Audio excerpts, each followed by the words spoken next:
Assalamualaikum warahmatullahi wabarakatuh. Selamat pagi semuanya. Berjumpa kembali dengan saya dalam mata pelajaran sejarah Indonesia. Kali ini saya akan mencoba untuk membahas tentang masa penjajahan Belanda di Indonesia. Masa ini merupakan masa kelanjutan dari masa perkembangan VOC yang ada di Indonesia tersebut.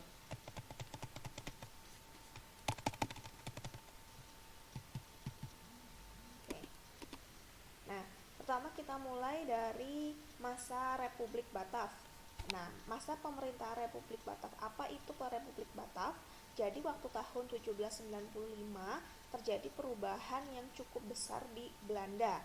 Nah, yaitu dengan munculnya kelompok yang menamakan dirinya adalah kaum patriot. Nah, mereka ini muncul karena sebab adanya terpengaruh dari revolusi Prancis, yang mana di sini revolusi Prancis itu terkenal dengan semboyannya ada 3, yakni liberté atau kemerdekaan, égalité persamaan, dan juga fraternité atau persaudaraan.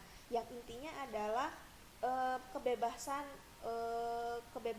untuk hak-haknya gitu ya, dan juga tidak lagi diatur oleh pemerintahan yang otoriter gitu. Karena adanya pengaruh dari revolusi Prancis ini, maka memunculkan adanya kaum patriot di Belanda gitu.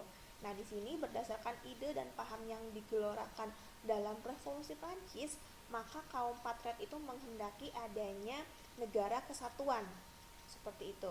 Nah, pas banget ketika di Belanda itu sedang adanya gerakan-gerakan patriot ini, Belanda itu meminta tolong pada Prancis, yang mana Prancis itu keinginan ini di awal tahun 1795 Prancis itu menyerbu Belanda gitu.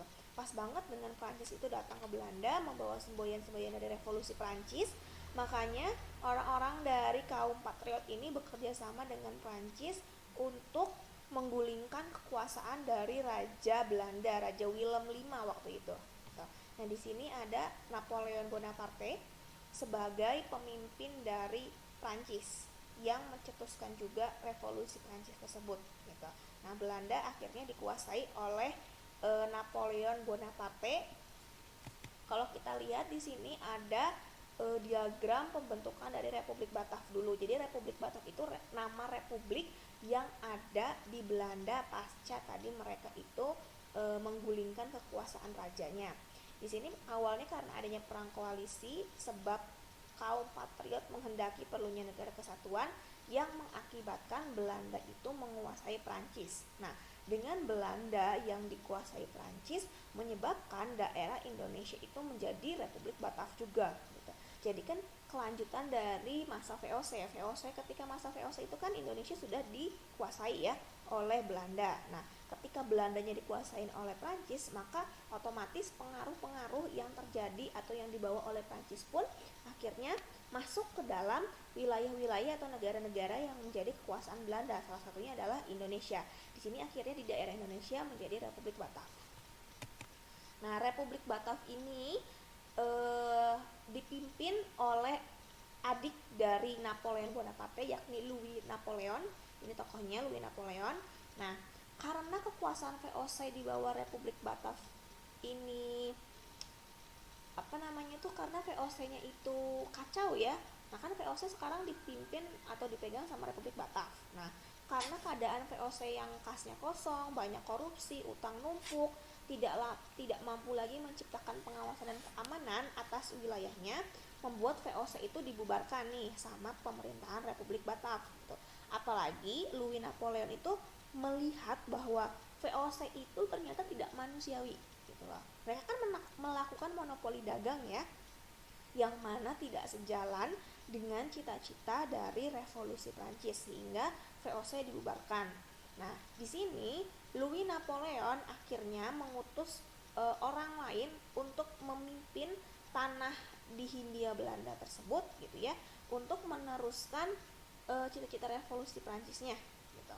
Tapi yang lebih utamanya adalah untuk memerangi Inggris, sebenarnya seperti itu. Nah, yang di bawah ini kebijakan utama dari republik ini adalah memerangi Inggris, sehingga ditunjuklah Gubernur Jenderal Daendels dengan tugasnya memperkuat Pulau Jawa agar tidak direbut oleh Inggris. Dalam kebijakannya, ia ingin menghapus sistem feodal yang mengakar di Indonesia, sebab dari yang VOC itu yang awal-awalnya.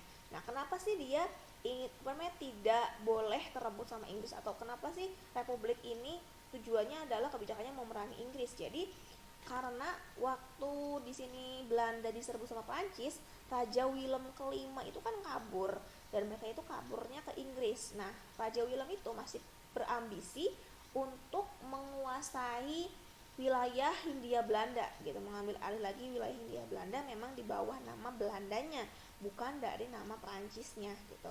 Nah, di sini kan Inggris jadi sekutunya Belanda, makanya mereka itu Louis Napoleon itu berusaha untuk bagaimana caranya supaya Indonesia atau Nusantara Hindia Belanda itu tidak jatuh ke tangan Inggris, terutama Pulau Jawa.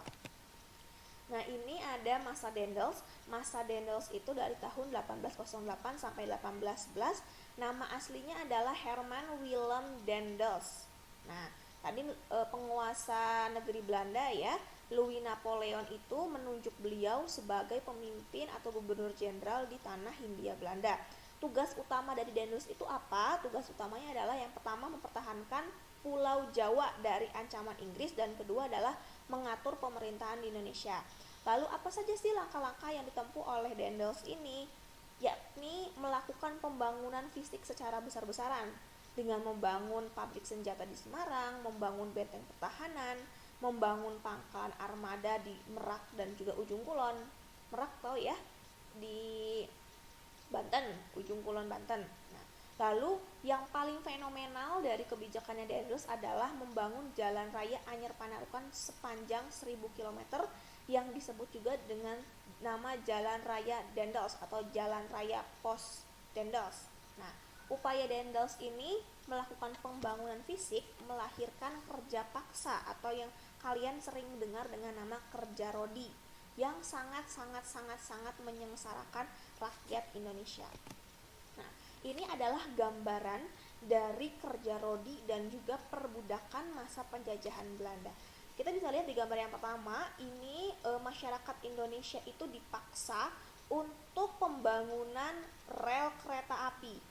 Nah, kondisinya adalah mereka terus dipaksa bekerja tanpa istirahat, tanpa makanan yang cukup, tanpa istirahat yang cukup ya. Karena mereka makannya kurang, kelelahan, kerja terus-terusan, menyebabkan orang-orang Indonesia ini banyak yang meninggal karena jatuh sakit, kena wabah, kalau karena kelelahan, karena kurang makan, kelaparan gitu. Jadi mereka kalau misalkan ada yang istirahat itu langsung dicambuk biasanya, atau dicambuk. Kalau misalnya ada yang meninggal, mayatnya itu tidak dikuburkan tapi dibuang aja langsung ke jurang atau ke lereng-lereng seperti itu, lereng-lereng bukit, lereng-lereng gunung seperti itu. Nanti kondisinya, bayangin kalian di tahun 1800 di mana kondisi Indonesia masih hutan belantara, banyak nyamuk, gelap, dan mereka itu hanya menggunakan ini pakaiannya. Ini rakyat Indonesia, coba bayangin, cuma pakai sarung doang, pakaiannya pun hanya menggunakan dari karung goni gitu. Kita harus bersyukur banget sekarang kita pakai baju yang nyaman, bahannya lembut, enak. Dulu itu mereka pakai karung goni dijadiin baju yang banyak. Karung goni itu karung bekas yang kalau sekarang buat wadahin beras ya, yang banyak kutunya gitu, dipakai sama mereka saking mereka nggak punya pakaian, mereka pakai karung goni. Dan dengan keadaan yang seperti ini, kehujanan, kepanasan terik, mereka harus tetap bekerja tanpa adanya upah, tanpa adanya istirahat yang cukup, dan tanpa adanya bahan makanan yang memadai. Nah, ini makanya lihat orang-orang Indonesia cuma tinggal tulang berbalut kulit aja, nah mereka ini tetap dipaksa kerja. Bayangkan oleh kalian, kayak gimana bangsa Indonesia dulu. Nah, ini contohnya di bawah adalah ada karikatur perbudakan wanita Indonesia dirantai ya lehernya. Jadi di sini kalau perempuan Indonesia perbudakannya kebanyakan dijadikan sebagai perempuan penghibur seperti itu. Mereka tidak hanya melakukan kerja paksa juga, mereka juga menjadi wanita penghibur, dipaksa untuk menjadi wanita penghibur bagi tentara-tentara Belanda.